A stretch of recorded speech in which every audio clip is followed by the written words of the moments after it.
सुनिए जी? वो राजा यही काम करते हैं? नहीं, लगता है आपको कोई गलतफहमी हो गई है। वो यहाँ काम नहीं करते, बल्कि ऑफिस ही उन्हीं का है। मालिक है वो यहाँ के। मालिक? निकल यहाँ से। हैं? तेरा भाई ये किराया दे दे के मारे जा रहा है और तू क्या कर रहा है? ये चेन पहन के घूम रहा है वारों की तरह। हैं? इस चीज के लिए तेरे को पैसा देता हूँ मैं? कुछ काम वाम करेगा नहीं करेगा जिंदगी में? भैया मेरी क्या गलती? तुम चुप, समझा?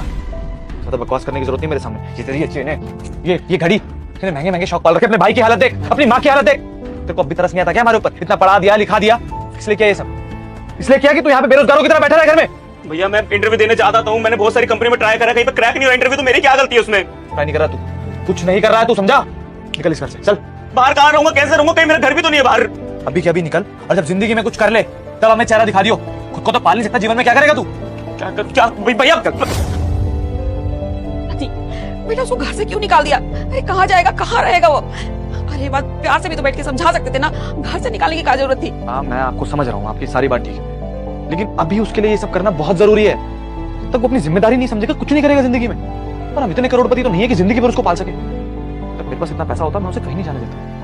मैं मान रहा हूँ कि मेरा तरीका थोड़ा सा गलत है, लेकिन उसके अच्छे के लिए ही है। अभी मुझे 4 गालियां देगा, लेकिन जिंदगी में कुछ कर लेगा ना, हमेशा मुझे याद करेगा। आप देख लेना। काम था बेटा, पैसे निकाल के देना चाहती हूँ। 2 लाख रुपया है, ये राजा को दे देना। 2 लाख रुपए? मैं कुछ समझी नहीं। आप लोग गांव से आए हैं, उनके पड़ोसी हैं, उनके ऑफिस के बाहर भी खड़े हैं, ऊपर से आप 2 लाख रुपए भी दे रहे हैं, तो आप डायरेक्टली उन्हें दे दीजिएगा। मैं बुला देती हूँ, 5 मिनट की बात है, मीटिंग वैसे भी खत्म हो चुकी है। आप चलिए ना अंदर। अब बेटी बात ऐसा है कि हम लोग गांव में रहने वाले हैं, हमारा रहन सहन शहर की तरह नहीं है ना। और पढ़ा लिखा शहर में रहने वाला है, हम लोगों को दिखेगा ना तो वो घबरा जाएगा, उसको शर्म आएगी।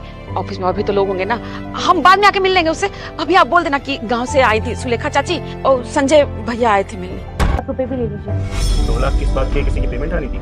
जी नहीं, किसी की पेमेंट नहीं आनी थी, और ना ही किसी पार्टी को हमें पेमेंट करनी थी, बल्कि ये पैसे तो रुको बेटा, तुम्हें मेरी कसम है, मैं हनुमान आज उन लोगों को करोड़पति बनाने वाला हूँ जो मुझे फॉलो करके मेरी वीडियो को 5 लोगों को भेजेगा। यकीन नहीं है तो करके देखो और देख लो मेरा चमत्कार। बोलो जय श्री राम। कि गांव से रामपुर से 2 लोग आए थे, वो देकर गए हैं। क्या बोला तुमने? रामपुर? जी हाँ, आपका गाँव रामपुर। कौन थे? उनका नाम पूछा तुमने? कहाँ से क्यों आए? 2 लाख रुपए क्यों दिए? किसी ने कुछ नाम बताया कुछ? हाँ सर, उन्होंने मुझे अपना नाम तो बताया था, लेकिन मुझे वो नाम याद नहीं आ रहा सर। याद करने की कोशिश करो।